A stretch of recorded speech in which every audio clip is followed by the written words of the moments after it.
Hello అండి. నా పేరు డాక్టర్ సింధు లక్పతి. నేను ఎపియాన్ పెయిన్ మేనేజ్మెంట్ సెంటర్ నుంచి మాట్లాడుతున్నాను. ఈరోజు మనము మోకాళ్ళ నొప్పి గురించి మాట్లాడదాం. సో, మోకాళ్ళ నొప్పి ఎవరికొస్తది? సో, మోకాళ్ళ నొప్పి మనకు కామన్‌గా వయసైండే వాళ్ళలో చూస్తాము. కానీ ఇప్పట్లో మనకు 30 ఇయర్స్, 25 ఇయర్స్ ఈ ఏజ్‌లో గూడా కామన్ అవుతుంది. సో, ఈరోజు మనము ఈ మోకాళ్ళ నొప్పి ఎందువల్ల వస్తోంది? కారణాలేంటి? మనం లైఫ్ స్టైల్‌లో ఏమి మోడిఫికేషన్స్ చేసుకోవాలి? మోకాళ్ళ నొప్పి రాకూడదు అనే గురించి ఈరోజు మాట్లాడదాం. సో, ఫస్ట్ మోకాళ్ళ నొప్పి ఈ యంగ్ పీపుల్‌లో అంటే 25 నుంచి 35, 40 ఇయర్స్ వాళ్ళకి ఎందుకొస్తుంది? సో, మోకాళ్ళలో మనకు చాలా స్ట్రక్చర్స్ ఉంటాయండి. ఒకటి ఇది మోకాళ్ళు అంటే ఇది పైన ఎముక, ఇది కింద ఎముక. ఇవి 2 చేరినే మనకు నీ జాయింట్ అంటాం. సో, దీని మధ్యలో చాలా స్ట్రక్చర్స్ ఉంటాయి మనకు నొప్పి కలగదీసే స్ట్రక్చర్స్.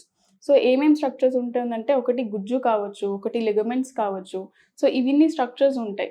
సో, కామన్‌గా మనము ఇవి ఎవరెవరిలో చూస్తుంటామంటే రెగ్యులర్‌గా జిమ్ ఎళ్తారు, జాగింగ్ ఎళ్తారు, మ్యారథాన్ రన్నర్స్ వీళ్ళలో ఎక్కువగా చూస్తాం. సో, వాళ్ళు ఈ యాక్టివిటీస్ చేసినప్పుడు వాళ్ళ బాడీ వెయిట్ ఏముంటది అది మోకాళ్ళ మీద పడి సో, దాంట్లో ఉండే లిగమెంట్స్ గానీ, మెనిస్కస్ గానీ ఈ స్ట్రక్చర్స్ మనకు దెబ్బతీసే అవకాశాలుంటాయి. సో, ఇది తెలవదనమాట. సో, మనమేం చేస్తాము ఇగ్నోర్ చేస్తాము. ఏదో మజిల్ క్రాంప్స్ ఉంటది అని చెప్పి అలాగే మనం కంటిన్యూ చేస్తాం ఈ యాక్టివిటీస్. సో, అది ఇంకా కంటిన్యూ అయ్యి దాని మీద స్ట్రెయిన్ పడి అది హీల్ అవ్వదు. సో, అదే నొప్పిగా మారుతది మనకు.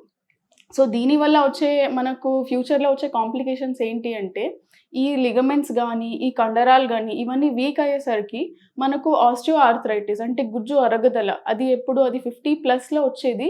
ఇంకా ఎర్లీగా స్టార్ట్ అవ్వచ్చు మనకి. సో, మనము ఈ ఏజ్ గ్రూప్‌లో మనము ఇగ్నోర్ చేయకూడదు. ఈ నొప్పులు ఏమైతే ఉంది కాన్స్టెంట్‌గా మనకు 1 మంత్ తర్వాత గూడా రెస్ట్ తీసుకున్నా, మందులు వాడినా తగ్గకపోతే ఉన్నా గూడా మనము దీన్ని నెగ్లెక్ట్ చేయకూడదు. సో, ఇది మనము యంగ్ పేషెంట్స్‌లో వచ్చే నొప్పుల గురించి చూసాం. సో, మోకాళ్ళ నొప్పి వయసైండే వాళ్ళకు ఎందుకు వస్తది అంటే, సో, నార్మల్‌గా మన బాడీ మనం ఏజ్ అవుతూ వేర్ అండ్ టైర్ అనేది చాలా సహజం. సో, అలాగే మోకాళ్ళ మధ్యలో ఉండే గుజ్జు గూడా అరుగుదల అవుతది. మోకాళ్ళ అరుగుదల ఉండే వాళ్ళకు ఏమేమి ఇబ్బంది అవుతది అంటే, వాళ్ళు కూర్చొని లేచేతప్పుడు ఇబ్బంది అవుతది. కొంచెం అడుగులు వేయాలన్నా ఇబ్బంది అవుతది. మెట్టెలెక్కేతప్పుడు, దిగినప్పుడు, కాస్త దూరం నడవాలన్నా ఇబ్బంది అవుతది. కొంతమందికి అసలు జాయింట్ ఫ్లెక్సిబిలిటీ తగ్గుతది. వాపు రావడం. సో, ఇవన్నీ కామన్‌గా చూస్తూ ఉంటాము. సో, దీనివల్ల ఏమవుతది వాళ్ళ మొబిలిటీ ఎఫెక్ట్ అవుతది. అంటే వాళ్ళు ఒక ప్లేస్ నుంచి ఒక ప్లేస్ వరకు వెళ్ళాలన్నా గూడా ఇబ్బంది పడతారు. సో, అలాగే బెడ్ రిడెన్ అయిపోతారు. సో, బెడ్ రిడెన్ అయ్యే వల్ల ఇంకా వేరే హెల్త్ ప్రాబ్లమ్స్ రావడం అనేది జరుగుతుంది. అండ్ దీనివల్ల క్వాలిటీ ఆఫ్ లివింగ్ ఎఫెక్ట్ అవ్వడం. సో, ఇవన్నీ జరుగుతాయి.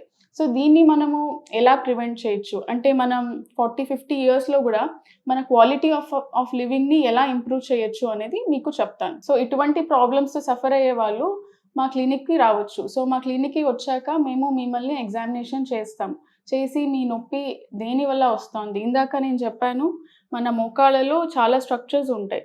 సో, ఏ స్ట్రక్చర్ వల్ల మీకు నొప్పి వస్తుంది అనేది ఎగ్జామిన్ చేస్తాం. మన దగ్గర ఒకటి రియల్ టైమ్ స్కాన్ ఉంది. సో, దాంట్లో మనము ఈ స్ట్రక్చర్స్ అన్నీ చూస్తాము. చూసి ఏదైతే మీకు ప్రాబ్లమ్ ఉందో దానికి ట్రీట్మెంట్ అనేది చేయడం జరుగుతది. సో, దాంతో పాటు మీ లైఫ్ స్టైల్ మోడిఫికేషన్స్, కొన్ని ఎక్సర్‌సైజెస్ ఇవన్నీ చేస్తే మీకు క్వాలిటీ ఆఫ్ లివింగ్ అన్నా, మోకాళ్ళు నొప్పి అన్నా తగ్గుతది.